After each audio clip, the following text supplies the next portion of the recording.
Assalamualaikum warahmatullahi wabarakatuh. Kami dari kelompok 7 akan mempresentasikan hasil diskusi dari kelompok kami dengan materi dinamika musiman dan dinamika spasial.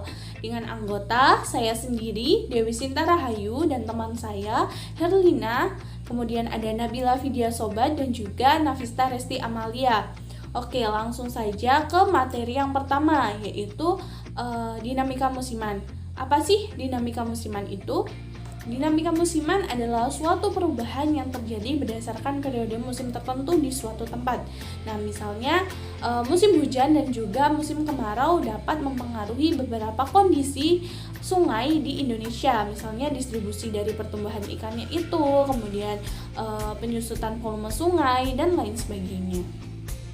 Oke, materi yang selanjutnya yaitu contoh dari dinamika musiman. Contohnya yaitu pada distribusi pertumbuhan ikan tapah berdasarkan periode musim hujan dan musim kemarau. Nah, berdasarkan hasil penelitian dari Nurudin tahun 2021 dengan hasil survei dari para nelayan di kawasan Sungai Jelai, Kabupaten Sukamara, menunjukkan bahwa penangkapan ikan tapah pada musim tertentu akan berkurang. Nah, pada periode bulan Februari yang bertepatan dengan musim hujan, ikan tapah ditemukan dengan jumlah yang lebih banyak.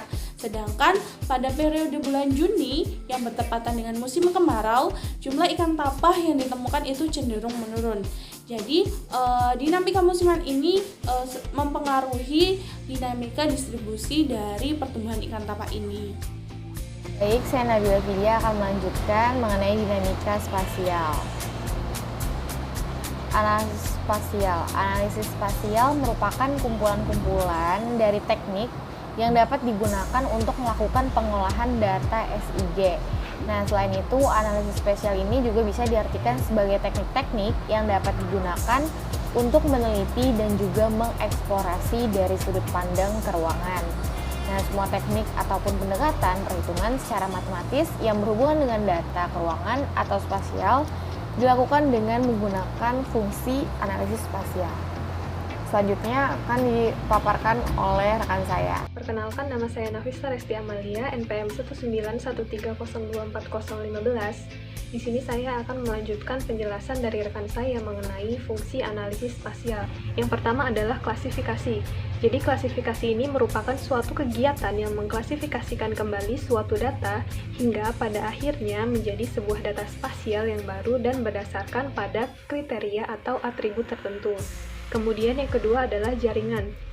Jadi jaringan ini adalah sebuah fungsionalitas yang merujuk pada data-data spasial, titik-titik ataupun garis-garis sebagai jaringan yang tidak terpisahkan. Kemudian yang ketiga adalah overlay. Jadi overlay ini merupakan fungsionalitas yang menghasilkan layer data spasial baru, di mana layer tersebut merupakan hasil dari kombinasi minimal dua layer yang menjadi masukannya. Yang keempat adalah buffering. Jadi buffering ini merupakan fungsi yang akan menghasilkan layer spasial baru dengan bentuk poligon serta memiliki jarak tertentu dari unsur-unsur spasial yang menjadi masukannya. Yang kelima adalah 3D analysis. Jadi 3D analysis ini terdiri dari sub-sub fungsi yang berkaitan dengan presentasi data spasial yang terdapat di dalam ruang 3 dimensi atau permukaan digital. Nah, dan yang terakhir adalah digital image processing. Untuk fungsionalitas ini, nilai ataupun intensitasnya dianggap sebagai fungsi sebar atau spasial. Ini saya Herlina dan Anda bahas 11.13.02.469. Di sini akan menjelaskan tentang contoh dinamika spasial. Nah, di sini telah disajikan hasil perhitungan Avraga-Naris Nextbox Mary. Berdasarkan analisis statistik spasial ANN, itu didasarkan perangkat lunak ArcGIS, itu diperoleh hasil output dengan nilai z-score sama dengan minus 11 0,54, yang artinya minus 11 0,54 itu kurang dari minus 2,58. Nah, berarti HO-nya itu ditolak. Artinya, terdapat pola spasial kasus DBD di wilayah kerja Puskesmas Kadung Madu. Hasil dari perhitungan ANN itu ditunjukkan hasilnya yaitu 0,52, yang artinya 0,52 itu kurang dari 1. dapat disimpulkan bahwa pola penyebaran kejadian DBD di Puskes Kadung Madu itu adalah berkerumun. Nah, dapat diberi kesimpulan bahwa faktor kepadatan penduduk itu memperoleh penularan suatu penyakit. Lalu next, di sini ada peta hasil analisis buffer kejadian DBD berdasarkan kepadatan penduduk. Ini merupakan gambar peta hasil analisis DBD berdasarkan kepadatan penduduk.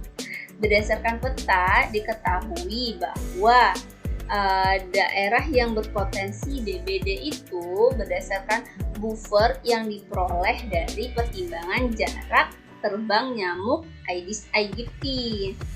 Mungkin sekian, saya ucapkan terima kasih dan wassalamualaikum warahmatullahi wabarakatuh.